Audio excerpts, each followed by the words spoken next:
کے نبی علیہ السلام نے فرمایا میں اس وقت تک جنت میں داخل نہیں ہوتا جب تک کہ میری امت کا حساب و کتاب مکمل نہ ہو جائے۔ کیا فرمایا؟ میں اس وقت تک جنت میں داخل نہیں ہوتا۔ جنت کی چابی کس کے پاس ہے؟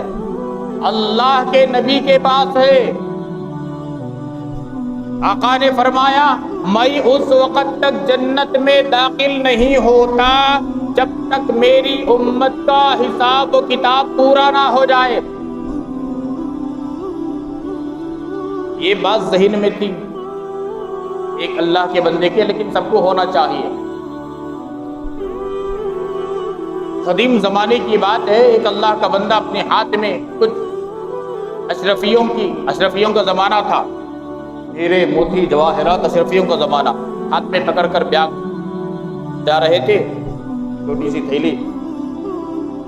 ایک آدمی کو معلوم ہو گیا کہ ان کے ہاتھ میں اشرفیاں ہیں، آیا ان کے ہاتھ سے چھین کر دوڑ گیا۔ سمجھو ایک 500,000 میٹر کے فاصلے پر بھاگا،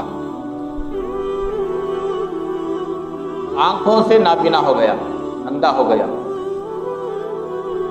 ڈر گیا، کھڑے ہو کر چلانے لگا اگر کوئی ہے کیا آزو بازو؟ کسی نے آ کر ہاتھ پکڑا، بھائی کیا ہو گیا؟ بھائی میری آنکھوں کی روشنی اچانک چلے گئی، مجھے نظر نہیں آ رہا ہے، میں تو اچھا خاصا تھا، کیا ہوا ماجرا کیا ہوا؟ اس نے پورا ماجرا سنا ہے کہ ایک اللہ کا بندہ کچھ ہاتھ میں اشرفیاں لے کر آ رہا تھا، مجھے معلوم ہو گیا کہ اس کے ہاتھ میں اشرفیاں ہیں، میں اس کے اشرفیوں کو چوری کر کے لے کر آیا، بس اتنی دور آیا دوڑ کر کے میری آنکھوں کی روشنی ختم ہو گئی۔ اللہ کے واسطے اب مجھے روشنی واپس آنا ہے تو کوئی اس اللہ کے بندے کے پاس لے کر جائے۔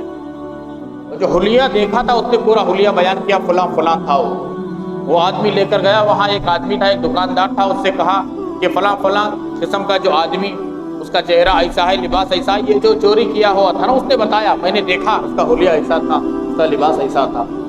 دکاندار نے کہا اچھا وہ انسان نماز کے وقت میں نماز کو آتے ہیں، آپ انتظار کریں، اگلی جو نماز کا وقت آئے گا وہ صاحب آئیں گے۔ اب یہ جو اندھا ہو گیا تھا انسان، اس نے کہا مہربانی ہوگی اگر وہ آئیں تو ان سے ملاقات کرا دیجیے۔ دکاندار نے بٹھایا اپنے دکان کے پاس، جب اگلی نماز کا وقت آیا وہ صاحب آئے جن کے اشرفیاں تھیں، اور دکاندار نے کہا دیکھو وہ بھائی صاحب آ گئے۔ اندھے نے کہا جو اندھا ہو گیا، اس نے کہا مجھے ان سے ملاقات کروا دیجیے۔ یہ گیا فوراً ان کے پیروں پر پڑ گیا اور کہا کہ میں نے آپ کا یہ مال چوری کیا تھا، جس کے نتیجے میں میری آنکھوں کی روشنی ختم ہو گئی، میں اللہ کے واسطے معافی چاہتا ہوں، مجھے معاف کر دیں، آپ کی امانت ہے۔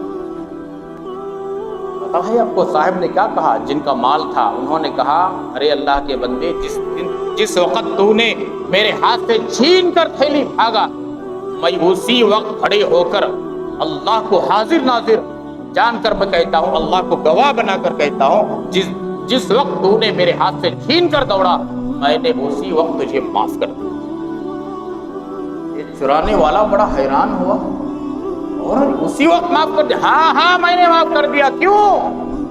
میرے ذہن میں وہ بات تھی جو اللہ کے نبی نے فرمایا تھا، میں اس وقت تک جنت میں داخل نہیں ہوتا جب تک کہ میرے امتی کا حساب و کتاب نہیں ہوتا۔ اگر تو نے میرے مال کو چوری کر کر بھاگ گیا، اس کا خدا کی عدالت میں مقدمہ دائر ہوگا، میں اگر تجھے نہ معاف کرتا، میں مقدمہ خدا کی عدالت میں دائر کرتا، حساب و کتاب ہونے میں تیرے اور میرے میں تاخیر ہوتی، اتنی تاخیر میرے نبی کو جنت میں جانے سے انتظار کرنا پڑتا تھا، اس لیے میں نے فوراً معاف کر دیا۔ نہ حساب و کتاب ہو، نہ میں خدا کی عدالت میں مقدمہ دائر کروں، اتنی دیر میرے نبی کھڑے ہو کر انتظار کرنا نہ پڑے، اس لیے میں نے فوراً اسی وقت معاف کر دیا۔